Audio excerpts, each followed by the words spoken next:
reiktų pririšti gali kažkaip. Matau, kad kojas galima įkalti. Jo. Yra kuoliukai. Nu, nesireikia, kad...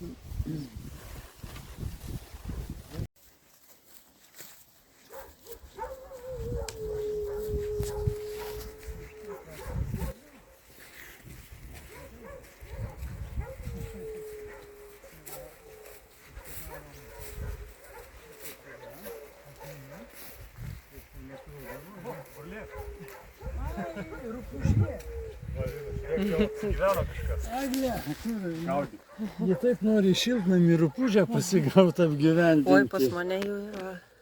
Tai va, atidarom pečių, ten gyventojas yra.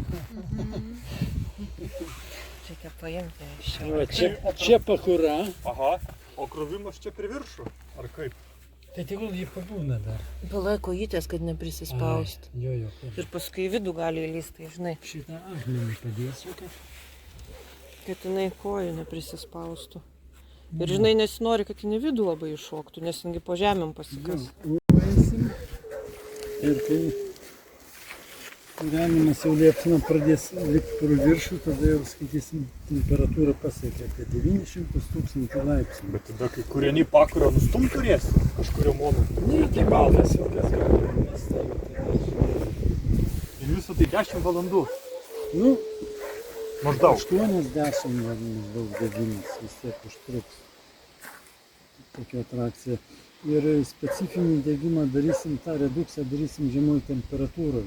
Čia 900 ar mažiau? Ne, mažiau. Kadangi juoda keramika, tas jau redukcijos taškas pačioj aukščiausiam taške jau. Ten per 900 prie 1000 dega, kai jau tos poros įsiplėkam, jo degonį sumažina, jo ir į tas poras anglies prisiskaupia ir būtent anglies ir duoda tą juodą spalvą. O mūsų bus principas kitas visai. tą redukciją mes padarysim kažkur iki 400–450 laipsnių. Ir paskui išdega ir tas greitai lakas duos tą juodumą, kad jis išlieka. Įdomiai. Prie 400 žalias molis, tai jis bus, ar jis Jo, bus taip, sukepęs? būtent toks principas bus mūsų. Ar jis bus sukepęs tokios temperatūros? Ne, tai degimas nesibaigs, degimas baigsis prie 1000 laipsnių. Ai, tai prie 400 bus užkastas, o toliau bus? Nebus užkastas, tiesiog vyks, nu kaip malkiniam pečiui jau savaime yra aplinka redukcija. Nu, pamatysiu visą šitą. O su dujom galima pirmą etapą praeiti, užkelti temperatūrą, po to su malkom? Daro taip? Galima daro. Bet čia toks šitas elementarus tradicinis, tas lietuviai naudodavo tą kamino tipo tokį į juodosios keramikos pečius. Čia, ar čia molis sumūryta? Ar man tai taip atrodo? Smolė. Ne mūras, o viskas. Ne, paprastai nemūras. sudėtos plytos ir viskas. No. Žiūri ir šamotinės, ir raudonos, ir gerai. Taip. Tai va, išbandysim. Taip. Pirmam susitikime paskaita ir pastatėm tokį juodosios keramikos pečių. O dabar antras mūsų kaip etapas jau, kuriame tiesiog praktiškai išbandysime tą gauti juodą figūrą senosios graikų keramikos pavyzdžius. Šiaip jeigu esate nuvykę į pačią Graikiją, ten galite įsigyti daug tų senosios keramikos pavyzdžių, suvenyrų tipo. Bet kai pasižiūrė, visi jie padaryti su akriliniais dažais. Vienu žodžiu. Ir šiaip tas tas graikų lakas iki šiol dar vis skaitoma kaip ir paslaptis. Nėra pilnai išsiaiškinta, kaip graikai ten sugebėdavo padaryti tuos efektus, tą juodą ir raudoną foną. Tai va, yra daug tų bandymų buvo užpatentuoti tą graikų laką, vienu žodžiu. kai kurie buvo labai nevykę, tie bandymai. Tiesiog ten kaip vardinti galima kaip tarsi batų tepalas. Vienu žodžiu, šalto būdu iš tikrųjų. Kitaip, tame tarpe ir aš užpatentavęs esu šitą techniką senąją, bet jau kitų pavadinimų, kadangi tas jau graikų lako pavadinimas užimtas, ten buvo tam patentai. Ir aš pateikiau paraišką 98 metais ir 2000 metais jau jis buvo patvirtintas ir pradėjo galioti. Jisai galiojo ten 20 metų praktiškai tas patentas. Taip. Tiesiog, jeigu nebuvo pirmoji daly, tiesiog priminsiu, kaip šitą esmę savo to patento, kaip aš. Buvo toksai dailininkas Egidijus Talmantas, neteko girdėti. Jisai šitą darydavo iš molio, taip vadinamą molio glazūrą. Iš paties molio. Pagaminamas iš molio šlikeris. Šlikeris tai skystas molis, žinot, no? Ir tada į šitą šlikerį dedam šarmo ir atpalaiduojamos dalelės tarpusavy trinties nėra, jis labai takus pasidaro. Ir pradeda sėdimas. Sėda stambios dalelės, sluoksniai susėda ir pats paviršius lieka jau ta molio glazūra. Bet aišku, ją gana sudėtinga padaryti, ne visada pasiseka, bet internete ten, kaip kalbėjau, galima rasti daug tų pavyzdžių tokių, Terasigiliata vardu pavadinimo. Bet ką jie daro, jie paima, moksliškai tiesiog daro, paima ten kilogramą tos molio, ten tiek tai vandens, viską sumaišo, tiek tai išlikį, šitą šarmo įdeda, stiklo vandenį kaip šarmo naudojamas, labai stiprus šarmas. Jo. Ir kas gaunasi, kad sekančią po kelių valandų jau matosi, kad nusistoja vandens sluoksnis. Jeigu vandens sluoksnis nusistoja, tai reiškia, ta glazūra jau nebus kokybiška. Bet tą ne visai kokybišką glazūrą galima naudoti kaip pirmam sluoksniui dengti nedegtų molio gaminių. O tas graikų lakas, taip vadinamas, tai gaunasi tada, kai molio glazūrą padarome ir iš vis jokio vandens sluoksnio nenusistovi paviršiuje. Mūsų tikslas bus, turime dabar tuos gaminius, jo, nedegtus, ir dėsime du sluoksnius. Tai pirmas sluoksnis bus ta molio glazūra, taip vadinama, kuri neužsiredukuos juoda spalva. O šitas graikų lakas, jau kaip mes jį vadinsime, jisai užsiredukuoja prie žemos temperatūros. Kažkur 400 iki 400-500 laipsnių. Tai čia visai atvirkštinis procesas, tai įprastai Lietuvoje daromai juodai keramikai. Nes ten redukcija atliekama jau gale degimo, ten 900-1000 laipsnių maždaug. Tai va, dabar noriu parodyti savo pavyzdį. Šitą pavyzdį aš tiesiog padariau elektriniam pečiui. Va. Kaip matot, čia toksai voratinklis yra. Tai tas voratinklis primena, kad keramika yra dužus daiktas. Ir jis gali šiaip sudužti, ar tiesiog sudužti pečiuje. Ir čia iš tų šūkių, tiesiog panaudojant tą kintsugi japonų technologiją. Jie ten porcelianinius gaminius suklijuoja ir siūlę nutepa auksu. Matomai, kaip jis atsirado, matomai kažkada japonai kokiam sudužo kažkoks porcelianinis mylimas daiktas ir jisai tada suklijavo su laku jį ir tas siūlės padengė auksą. Nu ir tas daiktas įgyja visai kitą estetiką. Tai va, čia paviršius nuteptas jau tuo molio glazūra.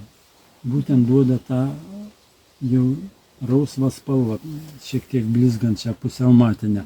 Dabar norėjau atkreipti dėmesį į niuansus, kokie gali būti.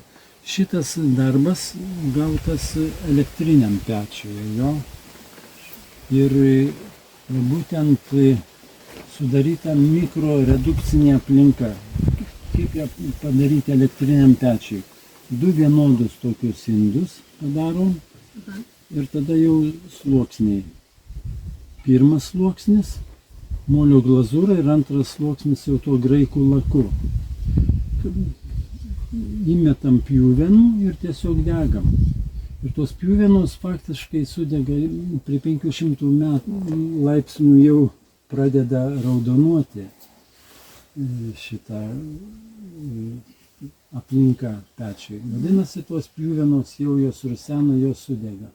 Ir būtent tuo momentu įvyksta ta redukcija, pasiredukuoja tas graikų lakas, juodą spalvą įgauna. Dabar žiūrim, šitas fonas, matot, raudonesnis yra, o šitas fonas jau priblėsęs raudoninis toksai. Ta prasme, jisai vis tiek šiek tiek gauna redukcijos, įsigeria.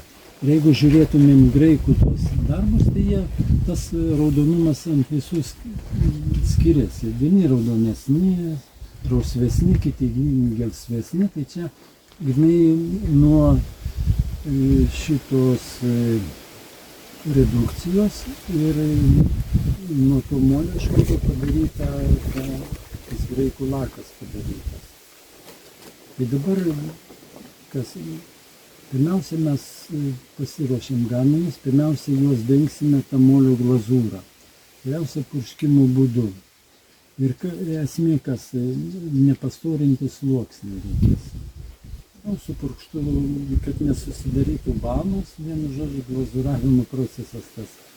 O šitą, jeigu norėsim juodesnę spalvą, į graikų laką galima bus uždėti storesnį. Nes čia tokie efektai gavosi jau, truputį ne visai juoda pilkumas, bet kaip ir esate, jeigu matę muziejuose ar iliustracijose graikų darbus, tai yra tie tobuli jau darbai, jau ten tobuli ir su visom smulkmenom ten. Bet yra ir, jeigu muziejuose, kad ir Žilinsko galerijoje, jeigu neteko Kaune, irgi turi kolekciją tų darbų, yra tokių darbų ir, kaip sakyti, ne visi šventieji čia darė tą keramiką. Nuo molio riebumo, vis tiek tie, kad ir paimsim karjerę, įvairūs sluoksniai ir tas molio riebumas jau skirtingas. Ir darant tą molio glazūrą, tą graikų laką atsilieka. Tai va. Atsakėt? Nežinau, ar, ta prasme, tą molio glazūrą pasidaryti, paprasta, ir paprasta, ir ne. Kaip ir su kiekvienu dalyku. Jo, šiaip va su Talmantu, kai atsimenu, Talmantas Lietuvoje populiarino tą molio glazūrą, jisai su ja dirbo daug. Šiaip ir vienu žodžiu jisai darė tos bandymus, eksperimentus ir jisai susisiekė su tokiu amerikiečiu, kuriam buvo visą tai labai įdomu.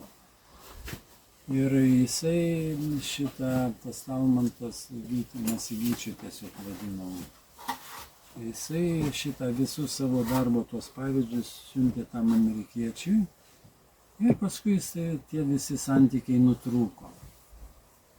Vienu žodžiu nutrūko tas susirašinėjimas ir po kiek metų, 65 metais, išleidžia tas amerikietis knygą, kaip jisai darė, kaip jis taip dariau ir man taip gavosi savo vardu. Tas amerikietis buvo Vašingtono muziejaus vice direktorius. Žodžiu, aukštas pareigas, bet Tai kažką panašaus ir mes turėsime gauti, aišku, gal be to voratininkų. Tas vidinis voratinklis tai turi priminti tą seną technologiją irgi užmirštą yra. O ko čia suklijuota? Tas voratinklis? Čia paprastas, man atrodo, cerazitų čia suklijuota. Japonai tai savo tam kintsugi toj technikoje jie naudoja laką ir tą laką paskui su aukso metaliais. Aš galiu papasakoti nupaišo istoriją, ir kaip tai nudažo. atsirado. Žinau istoriją, kaip atsirado. tas Kintsugi? japonas. Nu, va tas visas jo. Jo, Ar papasakot, turit laiko. prašau. Esmė tokia, kad pas kinus japonus yra tokia filosofija gyvenimo būvei. O tas būvei yra grožis matyti gyvenimo kintamumą ir netobulumą. Kitaip tariant, jie kai baldus gamina, jie daro, kad sąnariai gali būti pakeisti. Ir jie va mato visą tą irimą ir dužimą. Ir buvo atvejis, kai pas Zen vienuolis, aš tik nepamenu, koksai. Nu, tiesiog buvo tarp jų diskusija ir jisai, norėdamas parodyti tavo veikelį, jis paėmė porcelianinį puoduką tobulą, jis jį sudaužė ir nunešė juvelyrų ir pasakė, padaryk šitai. Ir tas pats sudužęs daiktas tapė šiukšlę, juvelyro rankomis labai gražiai parodė tą visą jų pasaulėžiūrį ir tai tapo kaip, nu, šalies palikimų netgi. Toks, tai ten labai gražiai tas perteikė jų tą filosofiją iš tikrųjų tą zen budistinę. Tai va čia va toks, jo, tas laikinumas ir grožis netobulume, va būtent šitai. Ir tas aukso išryškinimas, tu grinai ir parodai tą netobulumą, kad čia įvyko. Tai va tokia istorija. Na Šitai, tai, ar mūsų darbuose irgi gausis tokie perimai gražus, nes iš oranžinio į rusvą? čia yra irgi nuo Nuo purškimo, jo. istorijų, kaip padarysim. O šitas vidinis irgi tas pats sluoksnis, tas rausvas, bet jisai jau šiek tiek gavosi redukcijos. Mūsų atveju, kadangi atvira maltiniam pečiui degsim, tai tas mikroklimatas jau savaime redukcinis, bet vis tiek yra daugiau deguonis ir galbūt tas mažiau pasiredukuos šitas sluoksnis. Jis tiesiog atsiredukuos, daugiau gausis gal kaip išorė. Arčiau raudonumo. O elektriniam pečiui tu du tokius daiktus turi, vieną apatinį, su Vieną viską apatinį. ir po to uždengi kitą, jo.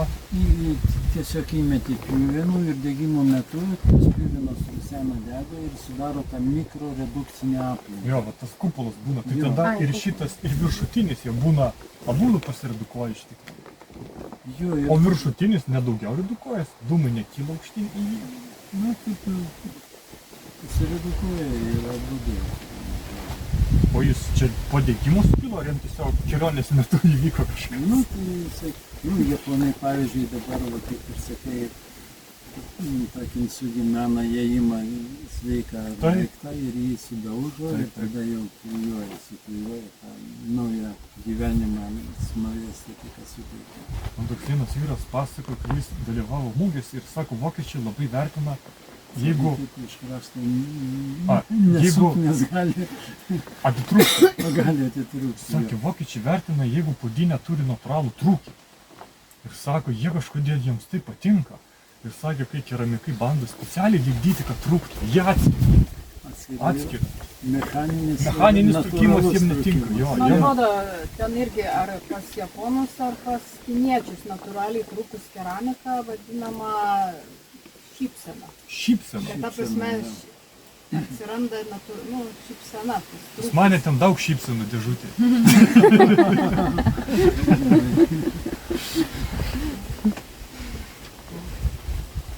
Jo, o su Talmantu, kai išnekėm, tiesa, pirmą tą prašymą aš kaip tą molio glazūrą pasigaminti radau tokiam senam 1933 metais lietuvių kalba išleistas toks chemijos vadovėlis, chemijos knyga apie chemiją tais metais.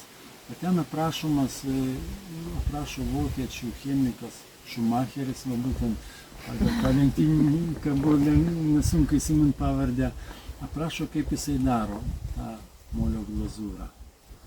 O senoviai graikai, tai matomai jie vietoj šarmo šitą šlikerį dėdavo pelenus. Ir jie, aišku, tų pelenų reikėdavo žymiai didesnio kiekio, kad sureaguotų, nes mes tai dedam tą stiklo vandenį. Stiklo vanduo yra labai stiprus šarmas ir ir jo reikia į kibirą labai nedaug įdėti. Dažniausiai turbūt darant yra padauginamas to stiklo vandens. Jo. Bet jeigu darysite, o reikėtų pasibandyti daryti, imti paprastą karjero molį, iškastą, jau neperdirbta, nes jie, kai perdirba, jie ten būna, kad sumala, tai sumala ir kalkitminų akmenukus visokie smulkiai labai ir viską. Ir imti lietaus vandenį, džiovinti tą molį, pasidaryti šlikerį ir tarkim, 3 kibirus pasidarom. Ir į kiekvieną skirtingą šito stiklo vandens kiekį. Bet labai nedidelį. Talmantas, kai darydavo, jis į kibirą 2 saujas savo pildavo, to silikato. Bet tai saujos čia ne vienodas, čia toks matas. Tai jums geriau pasimatuoti būtų į 3 skirtingus tuos mažiau, daugiau ir dar daugiau ir žiūrėti, kiek kuriam susikaupia vandens. Aš tos glazūros atsivežiau ir tiesą sakant galėsiu jums palikti pradžiai pasibandymui. Vytai, tai pirmą tą glazūrą pagaminam va šitą raudonį molį, taip? Taip. O šitą tamsųjį? Tai tamsusis, tas tamsusis pagal mane gaunasi, jeigu ta glazūra gaunasi idealiai be vandens. Ai, tai čia tas. Vanduo turi nenusistovėti. Jeigu šiek tiek vandens nusistovi, tą glazūrą galima jau naudoti tam sluoksniui, pirmam sluoksniui, kaip molio glazūra. Tai čia principė, jeigu formulės tu pataikai, tu gali netgi gauti tonus. Galima ir tonai ir nuo storio priklauso, ir nuo redukcijos. Tai labai daug tų komponentų čia susidės. Tai mes dirbdami tą degimą darydami, degimas malkinis visada atrakcija, kviečiu sudalyvauti. Tiesiog toj žemoj temperatūrai, gal paimsim žalių pušų šakų, čia yra prikritus, nulūžus ir tiesiog tam to žemoj temperatūroje darysime tą redukcinę aplinką, kad daug tų dūmų būtų, kad šitas sluoksnis prisigertų tos jau juodumo, įgytų tą juodumo. Ir atsimenu tiesą, būtent Talmantui, jis anksčiau populiarino labai glazūrą ir tą pirmą paskaitą, kai skaičiau, jisai po 2 mėnesių išėjo.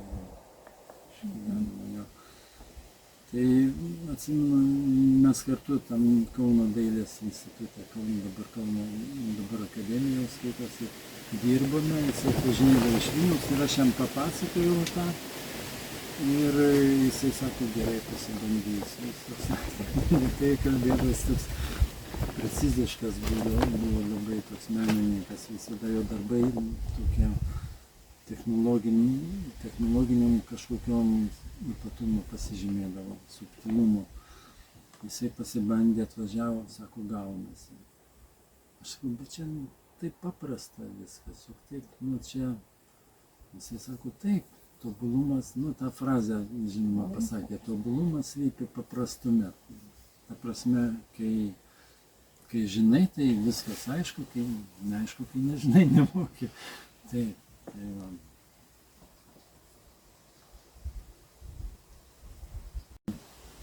tą juodą figūrinę, savo piešinį, kokį sugalvoju. tą piešinį galima užnešti keliais būdais. Galima su teptuku, bet aš rekomenduočiau dabar su aerografas. Aerografas labai smulkiai purkškėdami, žodžiu, galima suformuoti. Nors, kai pasižiūrė, dabar galim tik tai spėlioti, kaip senoviai tie graikai. Nes yra ant tiek preciziškų piešinių su tokiom smulkmenom, pavyzdžiui, plona ilga ietis nupiešta juoda. Tai galima galvoti, kad jie šitą graikų laką dar sutirštindavo. Sutirštinti galima tiesiog merkiant gaminius nedegtus paprastą molį, jisai ištraukia drėgmę, arba galbūt atvirą pastatyti plačią mindę ir tiesiog saulė vis tiek tą kažkiek tai sutirština paprastai tą glazūrą. Tada galima su teptuku darant tą piešinį, daryti piešinį, pirmiausius tos Nu, čia kai kurie va yra tokie plonesni efektai, bet aš sakau, kaip piešėjas aš labai iš jūsų tikėjausi daugiau.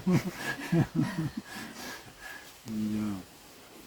Jeigu šitą sluoksnį tą labai storą uždėtą, gal neteko matyti, pavyzdžiui, Italijoje muziejuje mes matėm, tiesiog matosi jau irgi per stori sluoksniai ir tada ta glazūra trūkinėja ir atsilupinėja.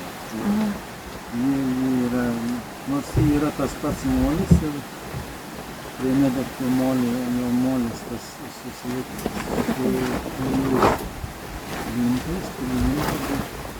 tas storis, o juodumą galima šiek tiek jau storesnį, tada mato, čia yra tokių prasišvietimų, čia su teptuku buvo.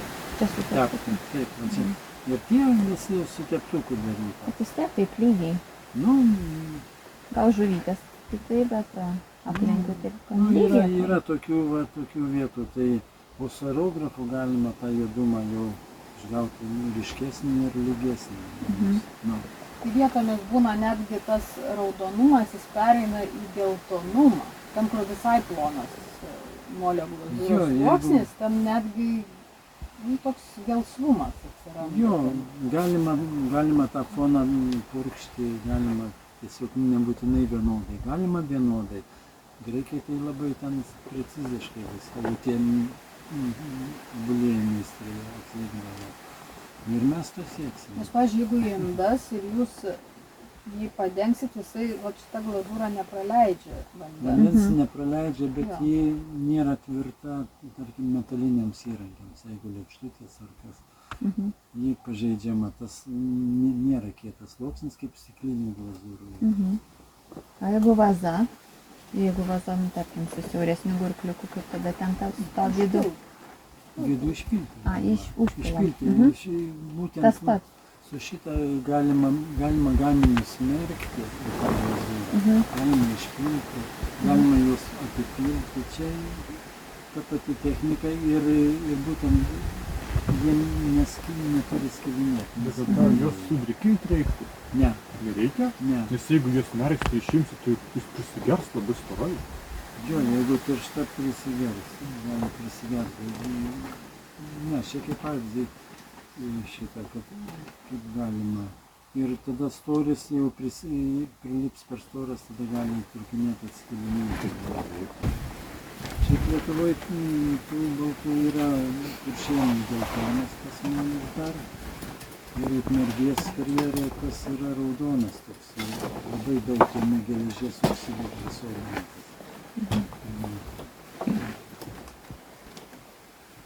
Į šitą molio glazūrą, jeigu galima dėti metalų oksidus, kaip ir vario oksidą ir kitus, kurie itin aktyvūs redukcijai.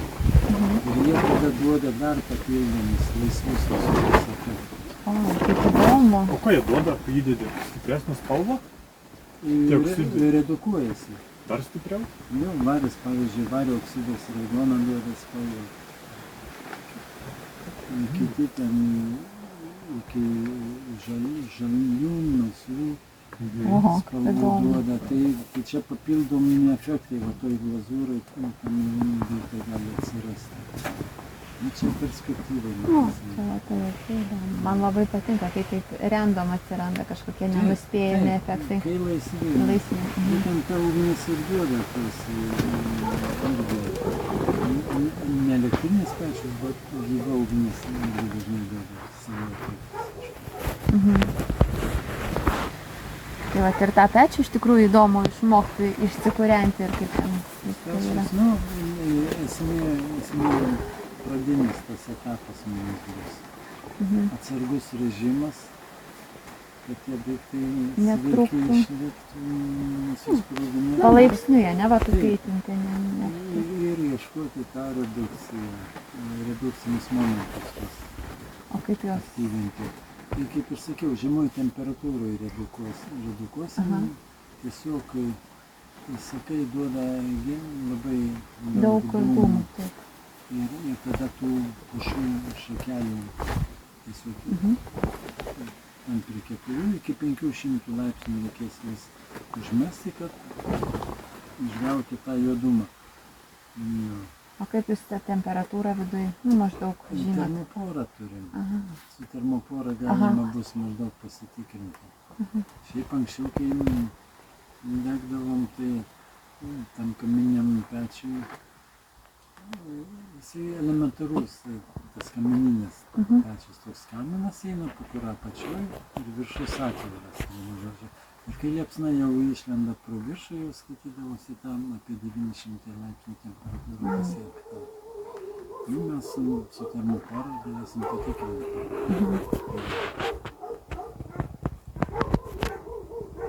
Daiktas. Aha. Sako, o pas rumėnus dirbo tie vergai. Ir dabar, kai jeigu va Italijoje kokiam tie rumėnų italų tie darbai seni, tai matosi ten piršto antspaudas kažkoks ten dar atlieka, nu tai aš tą supratau ir paskui sekančiam kartu jau padariau tos pavyzdžius kitokius.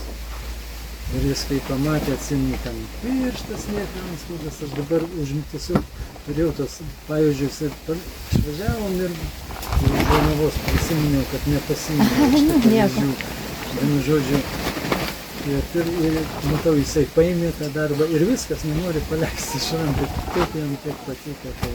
Aha, man irgi patinka tokie viškeliai netobuli. Jo, tie laisvi, kad laisvi, būtų, jo. nes aš pradžioje jau ten persistengiau, ir daug tokį padariau jau jam. Galbūt, gal net nuotrauką kažkokią likusi parodysiu.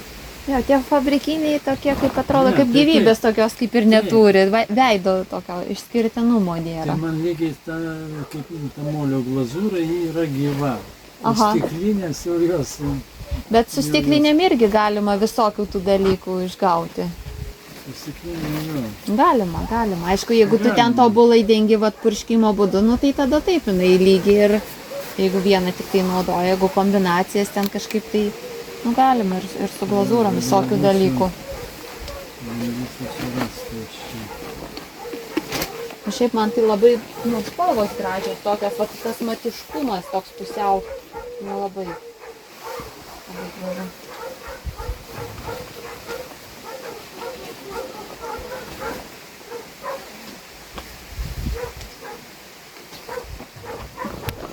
Siūlau, čia, keičiamės vietą.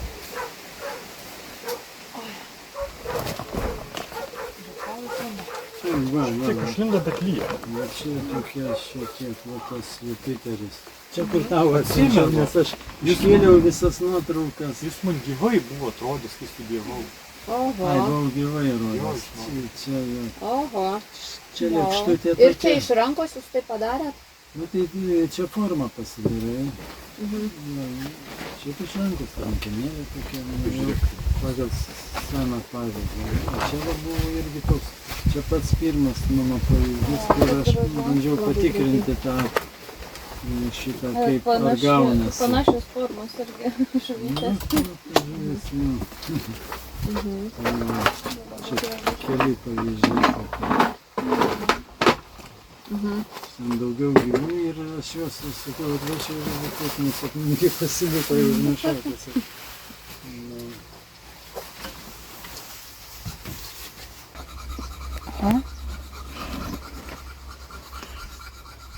Labai gražus. Tai čia dar filmuoja. Taip.